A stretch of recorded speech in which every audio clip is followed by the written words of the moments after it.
নবীর দেওয়া পথ অনুযায়ী, নবীর দেওয়া মত অনুযায়ী, নবীর কথা অনুযায়ী যে আল্লাহকে মানে, যে সালাত আদায় করেন নবী যেভাবে করেছে, যে সিয়াম পালন করেন নবী যেভাবে করেছে, যে দলাদলি করেন নবী যা বলেছে, যে সত্য সাক্ষী দেন নবী যেভাবে বলতে বলেছে, কি হবে?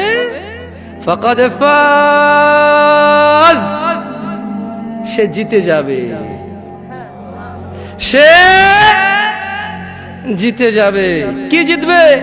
ফৌজান আযীমা, সে অনেক বড় করে জিতে যাবে।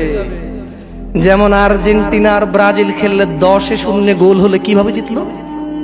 কেমন জিত হলো এটা? 100-0 গোল হলে কেমন জিতলো? 1,00,000 গোল আর 0 গোলে জিতলো দলটা কেমন ভাবে জিতলো?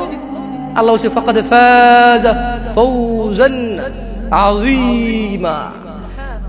এত মহান রব, যে রবের বসার কুরসির নিচে পুরো পৃথিবী যা কিছু তিনি সৃষ্টি করেছে, ওনার বসার চেয়ারের নিচে সুতার চাইতে ছোট, এত বড় রব যদি বলে যে সে অনেক বড় করে জিতেছে, কত বড় করে জিতেছে? তাহলে এত বড় করে জিতার উপায় কি? আল্লাহকে ভয় করা। কি আমার সঙ্গে বলেন? এত বড় করে জিতার উপায় কি? এবং সত্য বলা, এবং সত্য বলা। দেখছেন, আল্লাহকে ভয় করা এবং সত্য বলা।